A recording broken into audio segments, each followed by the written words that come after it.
कमी शब्दात आटपणार आहे. मोठमोठे लोक विचार मंचावर बसलेले आहेत. लक्षात घ्या, बरं झालं फीस सांगितली आहे ना. पण मी आवर्जून सांगतो बाबा, जी काही फीस 1 लाख असेल, 50 असेल, 60,000 असेल, ते माझ्या वैयक्तिक सुखासाठी, माझ्या घरासाठी, पोरीच्या भविष्यासाठी वापरत नाही. तर ज्या लेकरांना मायबाप नाही, आवाज येईन का? बरं, मी कानात येऊन बोलतो, ताण घेऊ नका.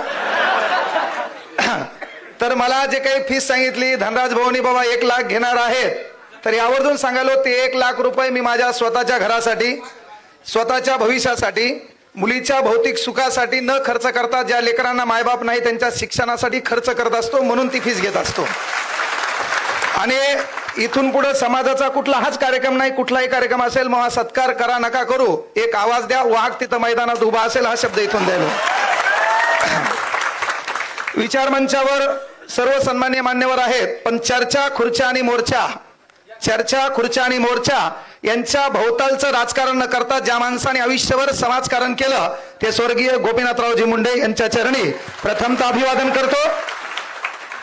पहा, विनंती एकच आहे की आपल्या लेकराला एक शिकवा. समाज या नात्यानं आपण एकत्र आलो, सर्व काही बरोबर आहे, पण समाज या नात्यानं आपण समाजाच्या कामा पडतो का हा प्रश्न पहिले स्वतःला विचारा.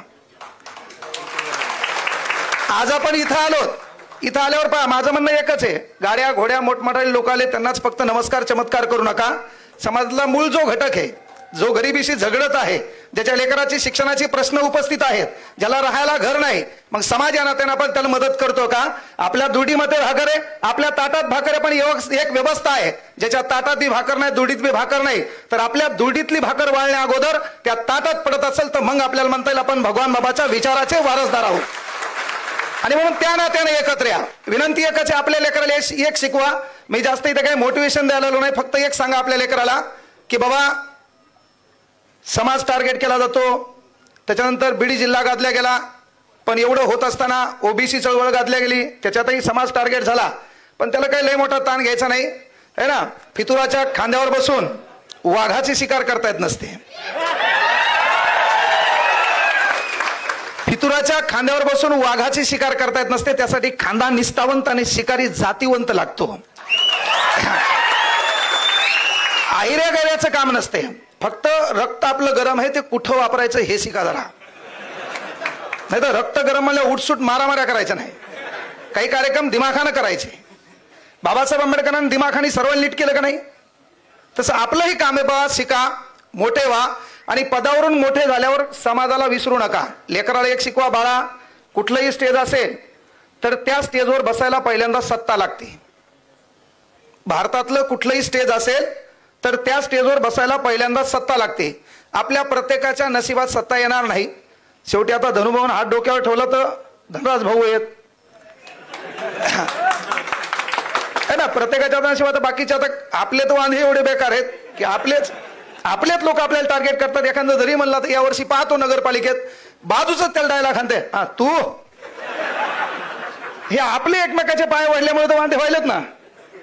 तर बाबा सर्वात महत्वाची गोष्ट विचारमंच कुठलाही असो, एक मुलगा म्हणून तुम्हाला सांगालो की कुठल्याही विचारमंचावर बसण्यासाठी किंवा विचारमंचावर आपल्याला बोलावलं लागत असेल तर पहिल्यांदा सत्ता लागते. सत्ता आपल्या प्रत्येकाच्या नशिबात येणार नाही. पण एक गोष्ट लक्षात ठेवा, जर सत्ता आपल्याकडे नसेल तर दुसरी गोष्ट मालमत्ता लागते. मग आपले रेतीचे टिपर नाहीत, काही काही जे असतील तर ते भाग्यवान आहेत. म्हणजे पहिल्यांदा विचारमंचावर बसायला आपल्याकडे सत्ता लागते. सत्ता नसेल तर मालमत्ता लागते. पण आपल्या बापानं लेकराला एक शिकवा, बाळा जरी आपल्याकडे सत्ता नसेल, जरी आपल्याकडे मालमत्ता नसेल तर बुद्धिमत्तेच्या भरोशावर भारतातल्या कुठल्याही स्टेजवर जाता येतं. त्याचं हे उदाहरण आहे.